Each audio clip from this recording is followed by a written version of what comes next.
Good evening, all of you. This is Amit Sudhar, Faculty of Physics in Synthesis Institute, Bikaner. आइए start करें. Question first. Simple comparison करना है आपको sign omega T minus के x की equation के साथ. इस इक्वेशन को थोड़ा सा ट्रांसफॉर्म कर लेते हैं. 5/2 को अंदर जब मल्टीप्लाई करेंगे तो I think 4πt minus pi x by 16 आपके पास आएगा. यहाँ से ओमेगा सिंपल कंपैरिजन से क्या मिला, 4π एंड के यूनिट अंडरस्टूड है. ठीक है, तो बी क्या हो जाएगा, ओमेगा बाय के, ओमेगा 4π अपॉन में pi by 16, that is 64. Unit सारी क्वांटिटी सेंटीमीटर में दे रखे तो सेंटीमीटर पर सेकेंड. अब एक्स माइनस के एक्स दे रखा है. ठीक है, एक्स के साथ में माइनस का साइन है, मीन्स डायरेक्शन कौन सी होगी, पॉजिटिव एक्स एक्सिस की दिशा में, पॉजिटिव एक्स डायरेक्शन. आगे चलें. 22 gram of CO2 at 27 degrees mixed with 16 gram of O2. Okay, 27 degree. ठीक है, दैट कॉमन टेम्परेचर ये अचीव कर लेते हैं. 37 डिग्री, 27 डिग्री पे क्या दे रखा है अपने को, 22 ग्राम ऑफ CO2. ठीक है, और यहाँ पे 16 ग्राम ऑफ O2 दे रखा है. ठीक है, यहाँ पे आप जब n निकालेंगे, n आपके पास आ जाएगा 22 ग्राम अपॉन में मोलिकुलर वेट इसका कितना हो जाएगा, 44 ग्राम. यहाँ से आ जाएगा 1/2, और इसका जब आप n निकालेंगे O2 का, तब 16 ग्राम अपॉन में 32 ग्राम, यहाँ से भी कितना आ जाएगा, 1/2. ठीक है, अब CO2 है. ठीक है, पॉलीएटॉमिक गैस है, लेकिन इसने क्या बोला है, ignore vibration degree of freedom. तो जो आपके CV जो आप ले रहे हो CO2 के लिए, वो कितना आ जाएगा, 5/2, एंड CvO2 के लिए भी क्या आ जाएगा, 5/2. ठीक है, अब n आप यहाँ पे लिख लीजिए, दोनों का सेम ही आ रहा है, n ही ले लो. CvCO2 delta T is equal to n CvO2 delta T. n से n कैंसिल आउट हो जाएगा. अब CV भी है, वो दोनों का सेम आ रहा है, वो भी कैंसिल आउट हो जाएगा. तो यहाँ पे T minus 27 degree is equal to 37 degree minus T. तो T आई थिंक आपके पास आ जाएगा 32 डिग्री सेल्सियस. आगे चलें. कॉइल है, एरिया दे रखा है अपने को 10 × 10⁻⁻⁴ metre square. Number of turns दे रखे हैं 10. ठीक है, और B जो है dB/dt चेंज हो रहा है, वो दे रखा है मेरे को 10⁴ टेस्ला पर सेकेंड. रेजिस्टेंस दे रखा है मेरे को 20 ओम. डायरेक्टली मैं फॉर्मूला लगा सकता हूँ I के लिए, n dφ/dt अपॉन में R. ठीक है, NA dB/dt अपॉन में R. वैल्यूज रख दीजिए, you will get your answer. 4 there is a magnetic metre coercivity, ampere per metre. Ampere per metre units के हिसाब से आपको देखना होगा. एम्पियर पर मीटर जो है 2 × 10⁻³ H यूनिट है. L आपको दे रखा है 15 सेंटीमीटर, यानी कि 15 × 10⁻⁻² मीटर. ठीक है, सोलेनॉइड की लेंथ हो गई. नंबर ऑफ टर्न्स आपको दे रखे हैं 150. ओके, सबसे पहले आपको जो निकालना है वो है number of turns per unit length. N जब आप निकालेंगे तो 150 अपॉन में 15 × 10⁻². आई थिंक यहाँ पे आपके पास आ जाएगा 1000. जैसे ही 1000 आ जाता है, H is equal to NI. ठीक है, तो यहाँ से आप I की वैल्यू निकाल सकते हैं, H by number of turns per unit length. H कितना दे रखा है, 2 × 10⁻³ और ये आपके है 1000, दैट इज 2 एम्पियर आंसर. आगे चलें.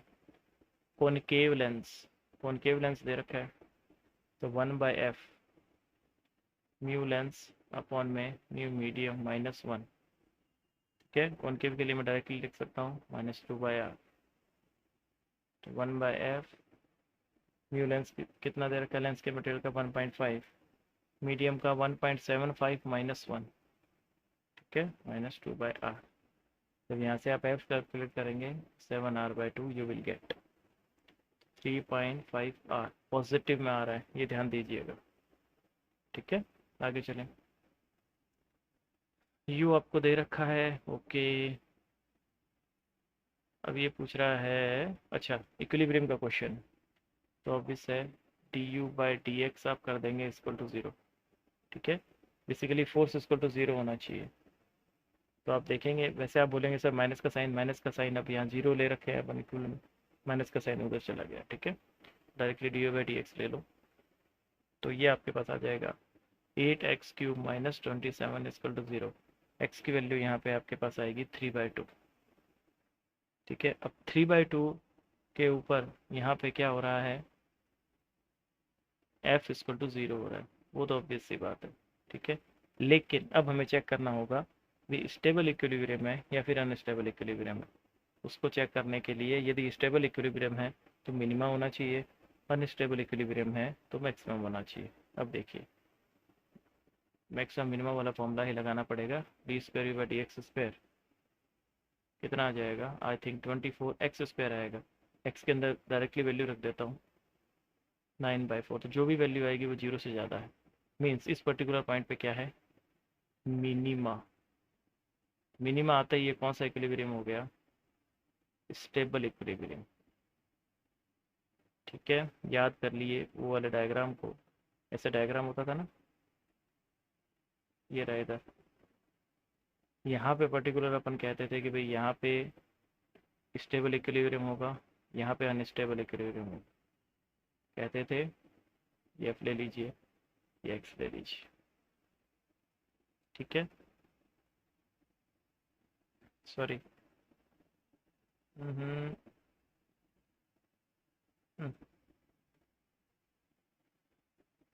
You x.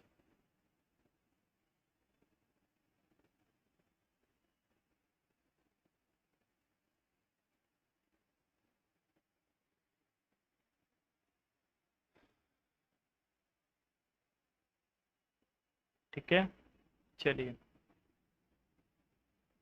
7, the system is pushed by a force of F shown in figure. All surfaces are smooth except B and C.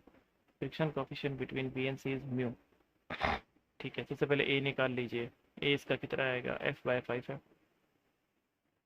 वैसी बात है, F/5 है, मजा आएगा। अब जो सरफेस है, ये जो सरफेस दे रखी है आपको, ये क्या है, फ्रिक्शन वाली है, और इधर वाली सरफेस क्या दे रखी है, स्मूथ। ये है आपकी चिकनी, और ये आपकी घर्षण, घर्षण है यहाँ पे। ठीक है, तो एक्चुअली में इस सरफेस के अंदर जो नॉर्मल लगेगा उसके ऊपर डिपेंडेंसी होगी। तो ये जो नॉर्मल है आपके पास, नॉर्मल, वो नॉर्मल कितना आएगा, जो 2m वाला ब्लॉक इसके ऊपर लगाएगा वो कितना लगाएगा, 2m इंटू में f/5m। m से m उड़ा दीजिए, 2f/5, ये तो आ गया नॉर्मल। ठीक है, म्यू इंटू में 2f/5, म्यू इंटू में normal is equal to mg, नीचे की तरफ mg लग रहा है, तो f क्या हो जाएगा, 5mg/2। आगे चलें, 8th number question. 8 number question में a fast train moving at 40 metre per second passes stationary observer. ठीक है, अब देखिए ऐसे क्वेश्चन के अंदर सबसे पहले आप निकालेंगे बिफोर ट्रेन पास, मतलब ट्रेन जस्ट पास होने वाली है, उससे पहले की बात है। उससे पहले की बात जब होगी तो सोर्स पास आ रहा है। ठीक है, तो सोर्स पास जब आ रहा है, ऑब्जर्वर के पास तो कोई स्पीड है नहीं, सोर्स पास आ रहा है, सोर्स पा रहा तो फ्रिक्वेंसी इंक्रीज होगी, तो नीचे साइन क्या आ जाएगा, माइनस का। ठीक है, और आफ्टर ट्रेन पास, ट्रेन जब दूर जा रहा है मीन्स सोर्स दूर जा रहा है, सोर्स दूर जा रहा है तो फ्रिक्वेंसी कम होगी, तो 340/340 क्या आ जाएगा, प्लस का साइन। तभी तो देखो ये नीचे वाली क्वांटिटी ज़्यादा हो जाएगी और ये कम आएगी फ्रिक्वेंसी। ठीक है, अब ये F2 ज़्यादा वाली फ्रिक्वेंसी, मतलब F2 - F1, अब फिर नेगेटिव आ जाएगा, इसलिए क्या है, ज़्यादा वाली फ्रिक्वेंसी से कम वाली फ्रिक्वेंसी को माइनस कर दीजिए। तो आप यहाँ पे देखेंगे 300, 340। ठीक है, 1/300 - 1/380, इसको सॉल्व करना है और you will get your answer. आगे चलें। प्रैक्टिकली स्टोन ओवर ट्राइंगल, ठीक है। देखिए ऐसे इसका डायग्राम बन रहा है, ट्राइंगल के ओवरफ्लो किया है इसको। ये वाला जो एंगल है, ये एंगल दे रखा है 30 डिग्री, सॉरी 60 डिग्री, और ये एंगल दे रखा है 30 डिग्री, ठीक है। अब ये पूछ रहा है कि भाई इसको थ्रो करने के लिए ये थीटा एंगल कितना होना चाहिए। थीटा आपके प्रोजेक्शन एंगल है यू, ठीक है। तो आई थिंक ये वाला रिलेशन आप डायरेक्टली याद रख सकते हैं, tan theta is equal to tan theta one plus tan theta two, जो ये ट्राइंगल बन रहा है, ठीक है। अब टेन थीटा की जब बात करेंगे अपन, तो टेन थीटा वन कितना है 60 डिग्री। 60 डिग्री कितना हो जाएगा, √3 प्लस 1/√3। √3 को मैं क्या लिख सकता हूँ, 3/√3। ऊपर नीचे √3 से मल्टीप्लाई कर दिया, ठीक है। अब कितना हो जाएगा 4/√3 आंसर। आगे चलें। अब देखिए पीएनपी ट्रांजिस्टर, सिंपल ऑब्जर्वेशन के ऊपर बेस्ड है ये, यहाँ पे पी है,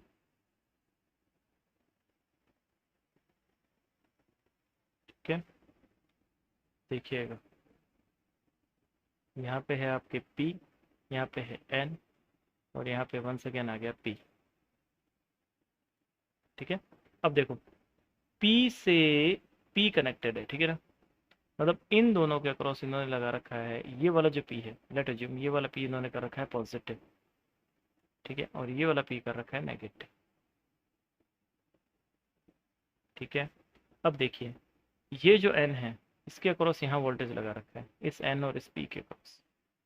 तो इस पी के अंदर ये नेगेटिव लग रहा है, तो यहाँ पे नेगेटिव वोल्टेज आएगा, यहाँ आएगा पॉजिटिव वोल्टेज।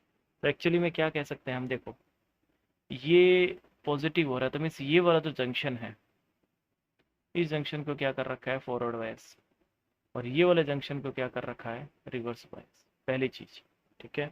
उसके बाद यहाँ पे जब हम देख रहे हैं, तो ये वाला जो जंक्शन रिवर्स बायस है, तो मीन्स ये एमीटर है, ये बेस है, ये कलेक्टर है। अब कलेक्टर देखिए, कलेक्टर कॉमन हो रहा है, यहाँ पे नेगेटिव, यहाँ पे भी, यहाँ पे इसका नेगेटिव आ रहा है, यहाँ पे इसका नेगेटिव, तो कौन सा सर्किट हो जाएगा, कॉमन कलेक्टर सर्किट।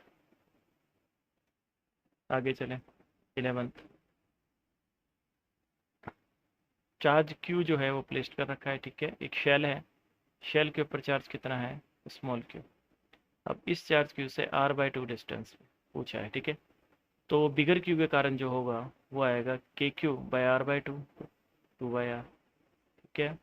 और बाहर वाला जो है, बाहर वाले के कारण अंदर बनेगा, तो बाहर वाले की के चार्ज के कारण यदि अंदर अपन पोटेंशियल देखें तो कांस्टेंट ही रहेगा, कितना रहेगा KQ/r, ठीक है। के की वैल्यू रख दीजिए 1/4πε0, you will get your answer. The power consume by 4 volt battery की बात कर रहा है ये, ठीक है। तो सबसे पहले आप आई की वैल्यू निकालिए, आई कितना होगा, आई थिंक देखो 10 - 4/6 दैट इज़ 1 एम्पियर। तो पावर जो होगी वो कंज्यूम करेगी 4 वोल्ट की बैटरी, 4 × 1 दैट इज़ 4 वाट। अगला क्वेश्चन, R1 की जब बात कर रहा हूँ मैं, तो रो लेंथ देखिए L अपॉन में एरिया देखिए L/t, और R2 की जब मैं बात कर रहा हूँ तो रो लेंथ देखिए 2L, और एरिया देखिए 2L/t। तो ये 2 से 2 कैंसिल आउट, तो यहाँ से आप देख सकते हैं दोनों सेम ही आ रही है, तो रेशियो दोनों का 1 होगा। आगे चलें। अब देखिए रैंक द सर्किट, ठीक है। Just of the switch is close, ठीक है। जस्ट मीन्स t=0 की बात कर रहा है। t=0 के ऊपर आपका जो इंडक्टर है L जो है t=0 पे, that is behave as a open. t=0 पे ये ओपन सर्किट की तरह बिहेव करेगा, ठीक है। जैसे ही ये ओपन हुआ तो आई थिंक I1 तो 0 आ जाएगी, ठीक है। I1 की वैल्यू सबसे ज़्यादा कम आएगी, ठीक है। उसके बाद में I2 को देखो तो V/R बन रहा है, ठीक है। I2 बन रहा है डायरेक्टली V/R। I3 जो है वो बन रहा है V/3R, ठीक है। I3 जो बन रहा है दैट इज़ V/3R। मैं ये कह सकता हूँ कि सबसे कम होगी I1, उसके बाद में कम होगी I3, और उसके बाद में I2 आएगा। मैं सबसे कम I1 और सबसे ज़्यादा I2। आगे चलें। देखिए पावर जब सीरीज में होती है, सीरीज कॉम्बिनेशन सॉल्व कर रहा हूँ मैं, पावर सीरीज में निकालनी है आपको, तो P1 P2 अपॉन में P1 प्लस P2 ऐसे सॉल्व कर सकते हैं। तो 100 इंटू में 100 अपॉन में 200 दैट इज 50 वाट। और पावर जब पैरेलल में होती है मीन्स अब 50 वाट एंड 100 वाट का कॉम्बिनेशन, तो डायरेक्टली आप उसको ऐड कर सकते हैं। कितनी हो जाएगी पावर 150 वाट। 16 ए फ्लक्स और 10 to power -3 weber passes through a strip having an area this, ठीक है। एरिया दे रखा है 2 इंटू 10 टू की पावर -2 मीटर स्क्वायर। फाई दे रखा है मेरे को 10 टू की पावर -3 वेबर, ठीक है। और एंगल भी गिवन, एंगल दे रखा है मेरे को थीटा 60 डिग्री। तो directly phi is equal to B A cos theta, flux की बात कर रहा हूँ मैं, तो B is equal to phi upon में A cos theta. Value put कीजिए, you will get your answer. A dip needle vibrates in a vertical plane perpendicular to the magnetic meridian. The time period of vibration is found to be 2 seconds, ठीक है। Same needle also vibrates in horizontal plane, ठीक है, vertical plane horizontal plane, time period again found to 2 seconds, then the angle of dip is। अब देखिएगा, अब इसके अंदर जो T1 जो होगा, जो मैं लेके चल रहा हूँ, फर्स्ट कंडीशन के अंदर वर्टिकल प्लेन ले रखा है हमने, और T2 जो होगा सेकेंड कंडीशन के अंदर अपन ने ले रखा है हॉरिजॉन्टल प्लेन, ठीक है। अब अपने को पता है कि T1 जो है वो T2 के बराबर है, 2 सेकेंड ही आ रहा है। तो मैं ये कह सकता हूँ, देखो आई एन एम तो चेंज नहीं कर रहा है ये, मैं ये कह सकता हूँ कि बी वी जो है वो बी एच के बराबर है, ठीक है। तो टेन थीटा जो होगा वो कितना आ जाएगा, बी वी अपॉन में बी एच, जो कि है 1 के बराबर। तो theta is equal to 45 degree. आगे चलें। De Broglie wavelength lambda 0 for proton oscillated through 100 volt, then the d Broglie waves alpha particle accelerated to the same voltage will be।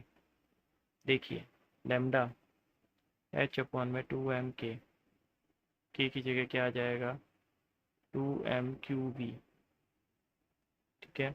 अब लैम्डा 0 की बात कर रहे हैं, लैम्डा 0 के अंदर 2 मास ऑफ प्रोटॉन, ठीक है, चार्ज ऑफ प्रोटॉन ई ले लो, और v0।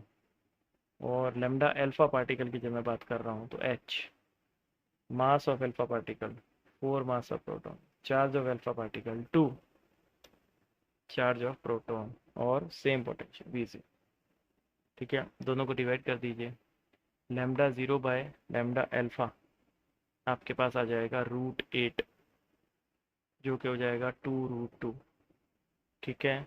तो लैम्डा अल्फा कितना आ जाएगा, लैम्डा 0 अपॉन में 2√2 answer. Heavy water use moderator in nuclear, देखो हैवी वाटर जो भी है, हैवी वाटर, ठीक है, ये भी है। हैवी वाटर जो है आपके न्यूट्रॉन्स की जो स्पीड होती है, देखो दो चीज़ें हैं, एक तो हैवी वाटर और एक graphite rod. Heavy water and graphite rod, ये आप याद रख सकते हैं। ग्रेफाइट रॉड जो होती है वो होती है न्यूट्रॉन कैप्चरिंग के लिए, ठीक है, वो डायरेक्टली न्यूट्रॉन को कैप्चर कर लेती है। क्योंकि देखो जो अपने न्यूक्लियर रिएक्टर के अंदर जो होती है वो चेन रिएक्शन जो हम करवाते हैं वो अपने कंट्रोल इन्वायरमेंट में करवाते हैं। तो कितने न्यूट्रॉन्स, क्योंकि हर न्यूट्रॉन एक आपके यूरेनियम के नाभिक को आगे विघटित करेगा, ठीक है, आगे रिएक्शन स्टार्ट करेगा, इसलिए कितने न्यूट्रॉन आने चाहिए वो हम कंट्रोल कर सकते हैं ग्रेफाइट रॉड से, ठीक है। लेकिन उनकी जो स्पीड है, क्योंकि जो ये अपने न्यूक्लियर फिशन की जो रिएक्शन है इसके अंदर जो स्पीड होती है न्यूट्रॉन की बहुत ज़्यादा होती है, इसलिए हैवी वाटर का यूज़ करते हैं हम एज ए रिटार्डिंग, मतलब उसका जो स्पीड है उसको स्लो करने के लिए, न्यूट्रॉन्स की स्पीड को स्लो करने के लिए, ताकि उनकी जो एनर्जी है वो स्पीड के कारण जो ½ mv² उनके अंदर क्रिएट हुई है जो एनर्जी है, वो एनर्जी थर्मल एनर्जी के बराबर हो जाए या फिर थर्मल न्यूट्रॉन के बराबर हो जाए। आगे half life period this, how much time 15 gram will decay from A 16 gram sample, ठीक है। अब देखो बचा हुआ कितना है, एन जो है वो कितना है 1 ग्राम, और एन जीरो जो है वो कितना है 16 ग्राम, ठीक है।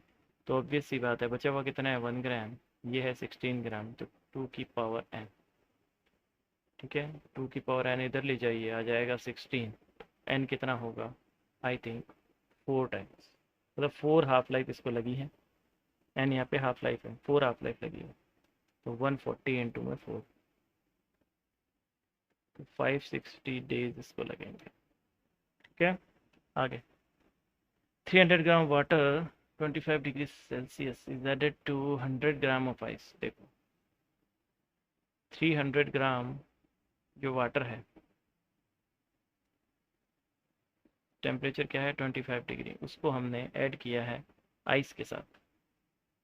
100 ग्राम जो आइस है वो है 0 डिग्री सेंटीग्रेड, ठीक है। पहले दोनों को वाटर पे ले आइए, मतलब 0 डिग्री वाटर पे, इसको 0 डिग्री वाटर पे लेके आ रहा हूँ, तो 300 ग्राम इंटू 1, ठीक है, एम एस डेल्टा टी करना है तो 25, तो ये आ जाएगा 7500 कैलोरी। और इसको जब लेके आऊँगा तो ये करना पड़ेगा मेरे को एम एल, फेस चेंज करना पड़ेगा। ये क्या है आइस, यहाँ पे जब मैं फेस चेंज कर रहा हूँ तो एम एल आ जाएगा, तो आई थिंक आएगा ये 8000 कैलोरी। अब देखिए फेस चेंज के अंदर 8000 कैलोरी चाहिए, और हमें 0 डिग्री वाटर तक लाने में इसको एनर्जी कितनी आपकी गेन करेगा 7500। तो देखिए एनर्जी में डिफरेंस आ रहा है, मीन्स इसका टेम्परेचर कितना रहेगा 0 डिग्री सेंटीग्रेड,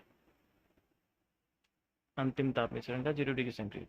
वस्तु तब तक समान रूप से गति करती रहेगी जब तक the resultant force on it is 0। B option correct. Gas in an air tight container, देखो एयर टाइट कंटेनर दे रखा है, एयर टाइट कंटेनर के लिए क्या मैं ये कह सकता हूँ कि वी कांस्टेंट हो जाएगा, जब वी कांस्टेंट हो जाएगा तो डेंसिटी पे तो कोई इफेक्ट नहीं आएगा, तो remains the same. If two tuning forks A and B are sounded together, अब देखो ए की जो फ्रिक्वेंसी है वो कितनी है 256, ठीक है। अब पहले ये बीट कितनी दे रहा था, पहले बीट दे रहा था 4 बीट, तो बी की जो फ्रिक्वेंसी है वो हो सकती है 260 या फिर हो सकती है 252, ठीक है। अब जब वैक्स लगा देते हैं तो ये 2 बीट देगा। अब इसको वैक्स लगा देने से ए की जो फ्रिक्वेंसी है वो कम होगी, ए की फ्रिक्वेंसी जब कम होगी तो इन दोनों में से कौन सा ऑप्शन है जो अपने को 2 बीट देने के चांसेस हैं उसके अंदर, वो है 252। तो I think 252 will be your answer. आगे which of the following is simple harmonic motion, wave moving along a string fix है बोथ हैंड, अर्थ स्पिनिंग, ठीक है ठीक है। तो आई थिंक फर्स्ट होना चाहिए इसका, थ्योरेटिकल क्वेश्चन है ऑब्वियस।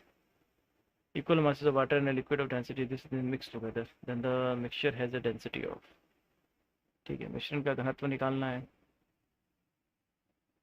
देखिएगा 2 ρ1 ρ2 अपॉन में ρ1 प्लस ρ2, डायरेक्टली आप इसका फॉर्मूला याद रख सकते हैं, 2 इंटू में 1 इंटू में 2 अपॉन में 1 प्लस 2, दैट इज 4/3 ग्राम पर सीसी। आगे चलें, force necessary to pull a circular plate, ठीक है, सरफेस टेंशन की बात चल रही है यहाँ पे, तो फोर्स क्या हो जाएगा टेंशन इंटू में 2πr, क्योंकि जो डिस्क है उसकी 2πr जो एक ही लेयर है वाटर से टच में, तो 2πr डायरेक्टली ले लेंगे अपन, 75 इंटू में 2π इंटू में 5, तो आई थिंक ये आ जाएगा 750 पाई टाइन, डाइन में सेंटीमीटर में चल रहा है सारा कुछ, देखिए दाहिने पर सेंटीमीटर में दे रखा है और वो भी सेंटीमीटर में, तो कन्वर्ट क्यों कर रहे हैं, आंसर भी डाइन में पूछ रखा है तो डाइन में ले लीजिए। 28 when a certain weight is suspended from uniform wire, ठीक है, its length increased by 1 centimeter, okay, if the same wire weight is suspended from another wire of same material then the length but having a diameter half of the wire first one, then the increase in the length will be, ठीक है। अब देखिए delta L जो होगा वो directly आप formula याद रख सकते हैं, बाई ए, ऑब्वियस है, ठीक है। तो डेल्टा एल वन जो है वो डायरेक्टली डिपेंडेंसी रख रहा है आपके पास A2/A1, तो डायमीटर जब आप सॉल्व करके देखेंगे तो ये आएगा 1/4, डेल्टा L2 कितना हो जाएगा 4 सेंटीमीटर। आगे चलें, फोर्स एक्टिंग है, ठीक है। सबसे पहले वेलोसिटी की इक्वेशन देख लीजिए, 3 - 8t + 3t², आई थिंक ये आ जाएगी, ठीक है। अब work done during the first 4 second, सबसे पहले t = 0 के अंदर वेलोसिटी देख लीजिए कितनी है, 3 मीटर पर सेकेंड। ठीक है, उसके बाद टी उसको तो 4 सेकेंड के अंदर वेलोसिटी देख लीजिए। आई थिंक कैलकुलेट करेंगे तो 19 मीटर पर सेकेंड आ जाएगी। अब क्या निकाल लीजिए, change in kinetic energy. Change in kinetic energy हाँ एम 19 का स्क्वायर माइनस 3 का स्क्वायर, तो 1/2 इंटू में 30 ग्राम्स, 30 इंटू 10⁻³ अब 19 का स्क्वायर माइनस 3 का स्क्वायर। इसको जब आप सॉल्व करेंगे तो यू विल गेट 5.280। ठीक है,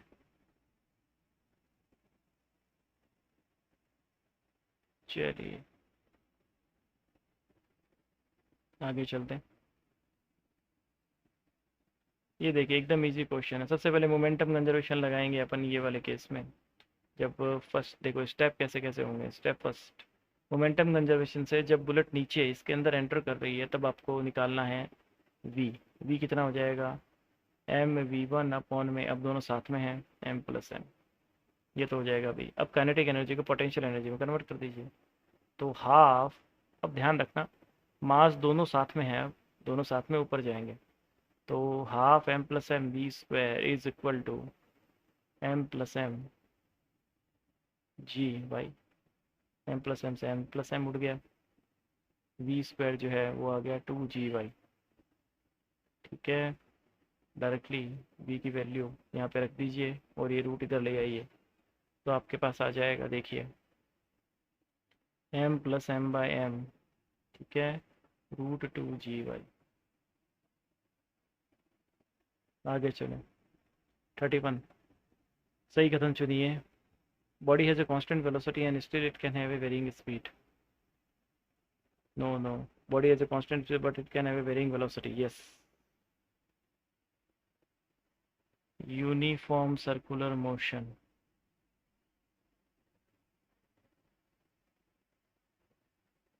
ठीक है, यूनिफॉर्म सर्कुलर मोशन में जो स्पीड होती है वो कांस्टेंट होती है, और डायरेक्शन चेंज हो जाने के कारण जो वेलोसिटी है वो चेंज होती है, बार बार चेंज होती रहेगी। ओके बच्चों, आगे चलें।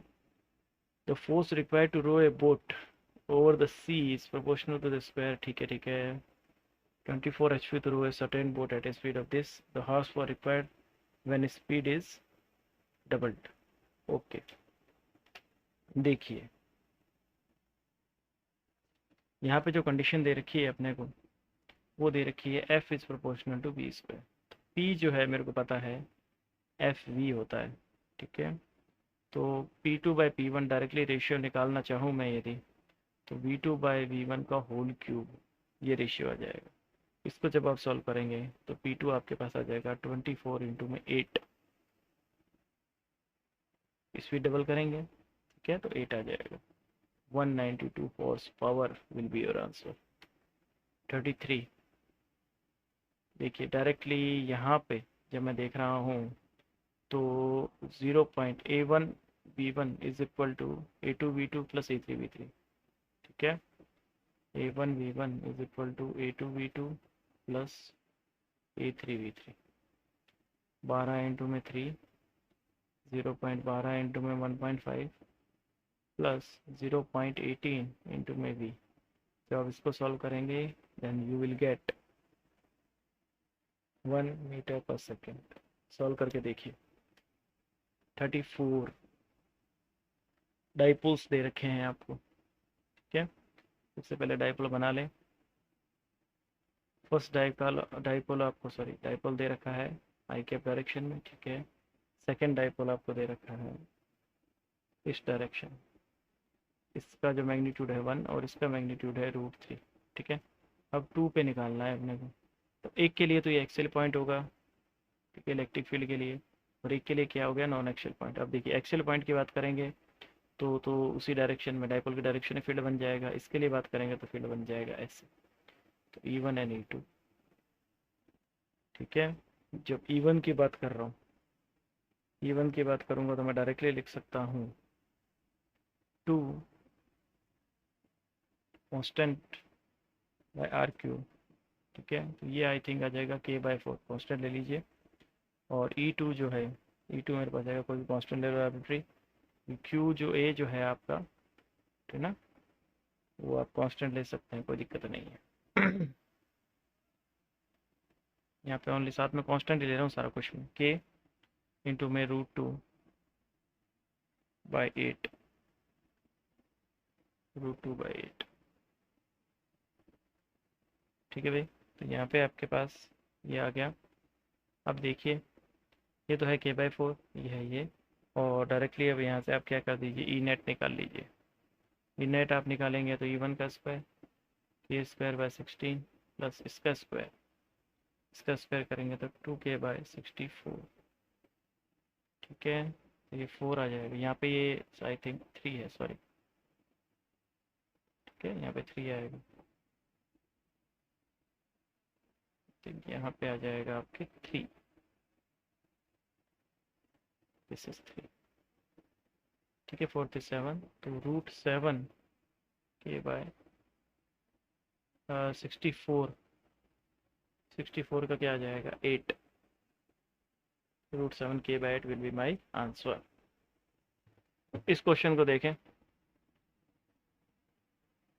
यहाँ पे आपके ए है, ठीक है बेटा, यहाँ पे बी है, यहाँ पे सी है।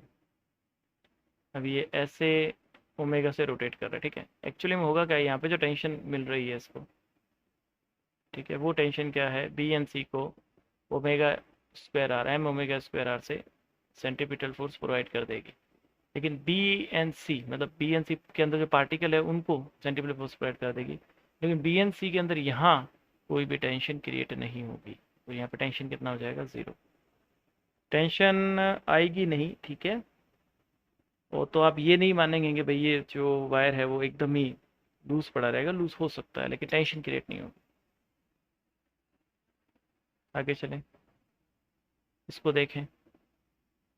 सबसे पहले Fs1 निकाल लीजिए, कितना है, 0.2 इंटू में 20, दैट इज़ 4 न्यूटन।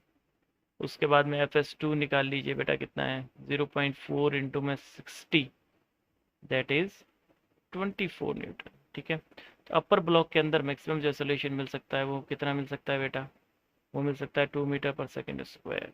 ठीक है, नीचे वाले ब्लॉक को जब मैं देख रहा हूँ तो देखिएगा, नीचे वाला ब्लॉक बना लेते हैं अपन, दोनों साथ में चलने चाहिए। ये एफ लग रहा है यहाँ पे, पीछे की तरफ 24 न्यूटन। ठीक है, इस तरफ आप क्या जाएगा, 4 न्यूटन।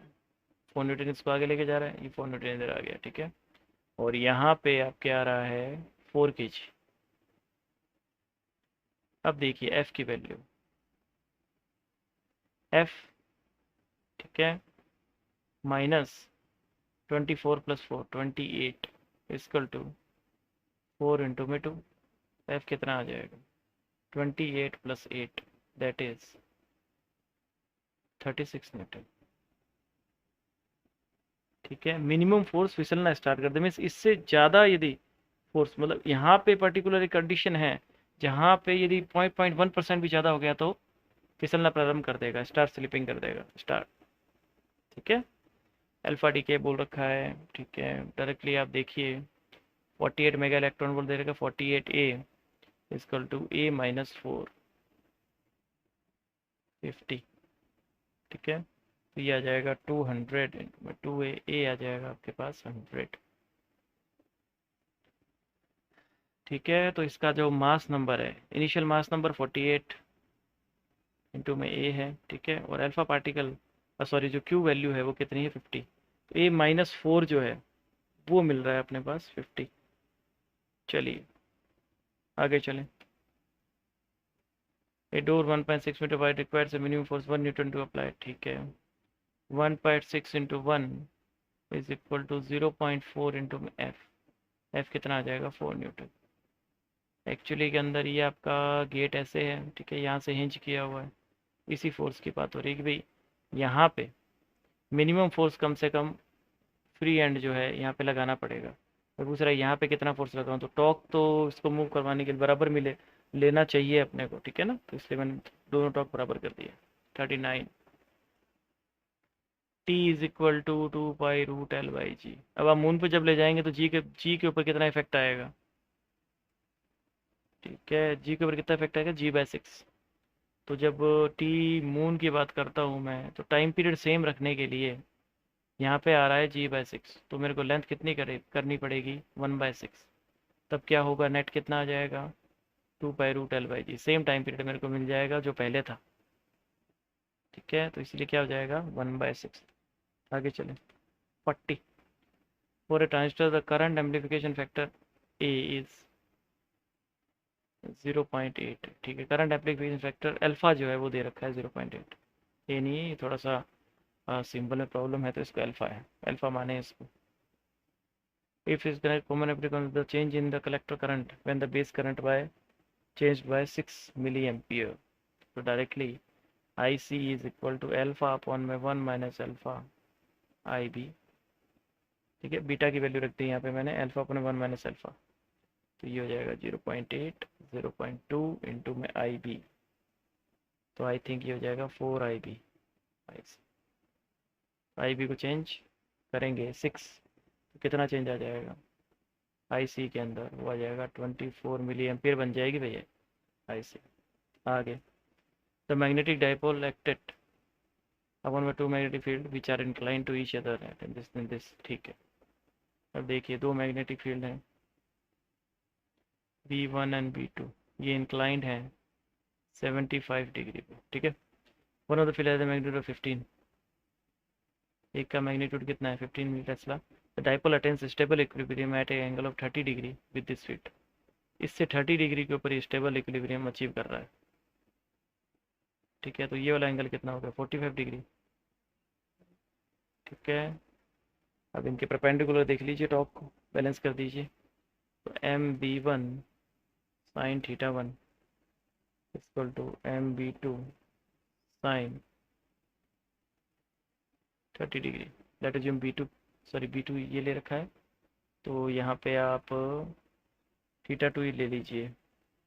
ठीक है ना, ये आपने एक फोर्स को लिया है B1, तो थोड़ा इसको चेंज कर लेते हैं अपन, यहाँ पे ले लेते हैं B2 को 30 ले लिया मैंने, तो ये आएगा B2 साइन 30 डिग्री, ये आ जाएगा B2 sign 45 degree, sorry B2 नहीं B1, तो B1 साइन θ1।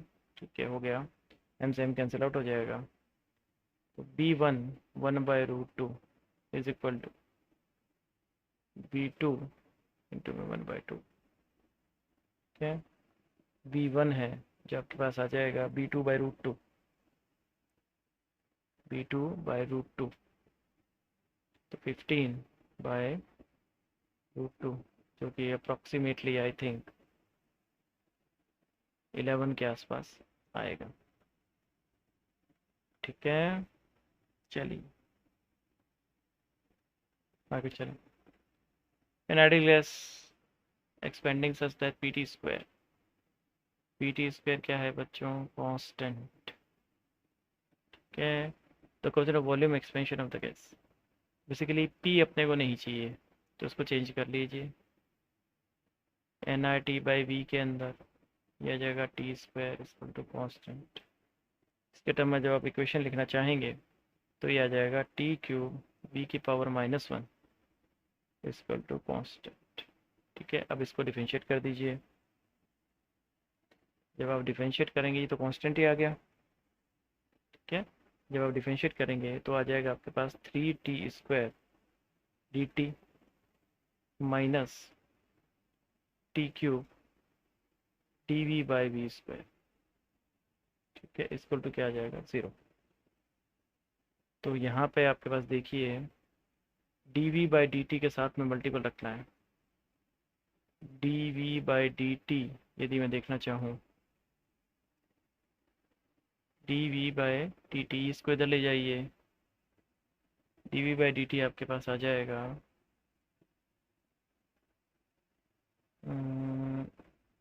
dV/dt 3, dV/dt इधर आ जाएंगे, t² से t कट जाएगा। ठीक है, तो आ जाएगा V²/t, 3V²/t। ठीक है, आई थिंक ये आ जाना चाहिए मेरे पास। अब जब ये मेरे पास मिल जाएगा, लेकिन यहाँ पे, अरे यहाँ पे अपॉन भी तो है, ओ चलिए तो यहाँ पे मेरे पास v जो है एक v से एक v और कैंसिल आउट हो जाएगा। ठीक है, अब देखिए ये यहाँ पे ओनली v आएगा तो 3v/t। तो आयतन प्रसार गुणांक जो है वो मेरे पास कितना मिल रहा है, 3/t। आगे चलें। In Young double slit experiment, 12 fringes are obtained on a certain segment of a screen when light of wavelength this is used। ठीक है, अब n1 λ1 is equal to n2 λ2 directly formula लगा दीजिए। 12 into 6 into 10 to the power -7 equal to 4 into 10 to the power -7 into में n2 आई think आपके पास यहाँ पे 18 value आ जाएगी। ठीक है, अगला 44। अब देखिए ओरिजिनल वायर आपने ले रखा है। ठीक है, फाइनल वायर। तो ओरिजिनल वायर के अंदर एक जो पार्ट है L/2 जो लेंथ है वो आपने R/2 तक इसको स्ट्रेच किया है। ठीक है, L/2 को स्ट्रेच किया है। तो देखो इनिशियली लेंथ क्या थी, L/2।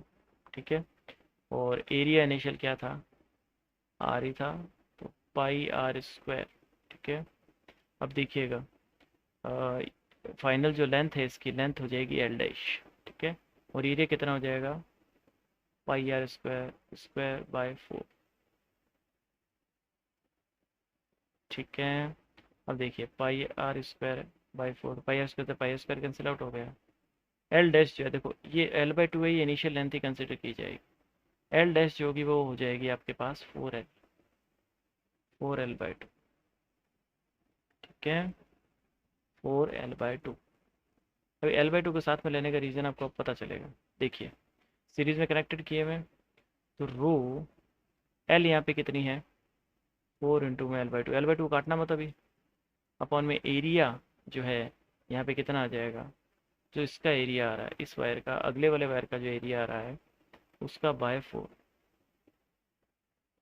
ठीक है, अब देखिएगा प्लस रो L/2 अपॉन में a। अब यहाँ से यदि मैं देखूँ तो रो L/2 और ये 4/16/2 इधर आ जाएगा। ठीक है, और ये बन गया रो L/a, और यहाँ पे 1/2 रो L/a ये यहाँ पे आ जाएगा आपके 8। रो L/a मेरे को पहले से दे रखा है R है, तो 8R प्लस R/2 कितना आ जाएगा, 17R/2। बात समझ में आई, मैंने L/2 क्यों लिया था, कांस्टेंट काटा नहीं था उसको। अब 45। Activity of a sample CO2 prepared from a contemporary wood give a count rate 25.5 counts per minute. The same mass of CO2 from an ancient wooden statue give a count rate this under the same condition if the half life of this in 5। ठीक है, age of the statue is close to. देखिए directly formula लगा दीजिए, upon में lambda लो rate जो है R0/R 2.303 upon में 0.693 into में 5770 ईयर्स लॉग 25.5 अपॉन में 20.5। तो आई थिंक लॉग की बेस 10 ही हो गई। ठीक है, लॉग की बेस 10 कर लिया है हमने 2.303 से मल्टीप्लाई करवा के। तो इसकी वैल्यू क्या है, 0.095। जब आप इसको कैलकुलेट करेंगे तो यू विल गेट ईयर्स। चलिए आगे चलें, 46। अब देखिए आई की वैल्यू निकालनी है। आई की वैल्यू होगी V/Z, इक्वेशन की बात कर रहा हूँ मैं, तो V/Z, Z कितना हो जाएगा, ω L भी 100 आ रहा है, 100 का स्क्वायर प्लस 100 का स्क्वायर, ω² प्लस R²। तो ये मेरे पास आ जाएगा 100√2। तो आई थिंक यहाँ पे आ जाएगा √2 एम्पियर। ठीक है, तो इक्वेशन में इनिशियली तो √2 आएगा, और जो फेज डिफरेंस है पाई, पाई जो जब आपको निकालना है, मतलब tan फाई कितना आएगा, ω/L/R। तो ω/L कितना है 100, और R भी कितना है 100, तो कितना आ रहा है 1, तो फाई कितना आ जाएगा π/4। और इंडक्टर है RL सर्किट है, इंडक्टर दे रखा है तो करंट लैग करेगी, ठीक है। तो root two sine, frequency change नहीं करनी है, root two sine omega t आ जाएगा, ठीक है, साइन ओमेगा टी -5। इससे आप सॉल्व कर लीजिए, आगे चलें। Two electric lamps A and B, ठीक है, दे फिलामेंट सेम डायमेंशन है, एमिसिविटी ये नहीं, एमिसिविटी का डायरेक्ट रिलेशन जो होता है टेम्परेचर के साथ में जस्ट इन्वर्सली होता है, T B by T A की पावर 4। तो T A by T B जब आप लिखेंगे तो आ जाएगा ई बी बाई ई ए की पावर 1/4, ठीक है। Particular force applied to wire increase the length is, if we were to increase the wire length by this, then the applied force NF, find the value of N। देखिए F proportional to F, F1 by F2 is equal to increase in N means delta L ही है, small L ले लिया मैंने, 2 × 10⁻³ 4 × 10⁻³ F2 जो होगा I think ये 2 times F होगा। N की वैल्यू क्या आ रही है 249। 2 ब्लॉक्स ए एंड बी, ठीक है, 2 गुटके बने स्प्रिंग से जुड़े हुए हैं, 2 गुटके दे रखे हैं 3 kg एंड ओ ये यहाँ पे kg का साइन होना चाहिए भाई, 3 kg एंड 6 kg, ठीक है, ये kg वाला साइन मिस हो गया, ये 6 kg का गुटका, हिंदी में देख सकते हैं आप कंफर्म करने के लिए। 3 kg gutka, 6 kg gutka connected by mass less spring, ठीक है, स्प्रिंग से कनेक्टेड है, इसका स्प्रिंग कांस्टेंट है 1800 न्यूटन पर metre. Then they are placed on a smooth origin. The block is pulled apart to stretch the spring by this, then released. Which is relative velocity? देखो relative velocity वाला concept कभी भी लगा हो ना तो हमेशा सॉल्व करने की ट्राई करो relative to COM, relative to centre of mass solve करने की ट्राई किया करो। सेंटर ऑफ मास की बात करेंगे तो हमेशा क्या रिड्यूस मास का कॉन्सेप्ट आ जाता है। रिड्यूस मास का कॉन्सेप्ट आप जब ट्राई करेंगे तो आपके पास m1 इंटू m2 अपॉन में m1 + m2, 18 कितना आ जाएगा 2, ये आपके रिड्यूस मास है, ठीक है, 2 kg ले लीजिए, 2 kg ये आपके रिड्यूस मास है। अब देखिएगा 1/2 mu v relative square is equal to 1/2 kx², 1/2 से 1/2 आपको निकालना है वी आर, तो x बाहर आ जाएगा, रूट के अंदर k/μ, जब आप इसको सॉल्व करेंगे तो you will get your answer 1.5 metre per second, आगे 50, ठीक है, स्क्वायर कंडक्टिंग लूप, ठीक है, length I, the magnetic field the centre of the loop is, obvious सी बात है, ध्यान होना चाहिए, यदि अपन एक का निकाल लेते हैं, जैसे मान लो यहाँ पे एक का निकालेंगे तो हमेशा जो टर्म बनेगी वो क्या बनेगी, याद कीजिए फॉर्मूला μ0I अपॉन में, लेट अज्यूम यहाँ पे ये इसकी लेंथ क्या है L है, तो ये हो जाएगा L/2, μ0I अपॉन में 4π इंटू में L/2 sin θ1 + sin θ2, finite wire के लिए याद आया, तो B जो होगा वो प्रोपोर्शनल होगा 1/L के, ठीक है, okay, take care, be safe, ध्यान रखिए।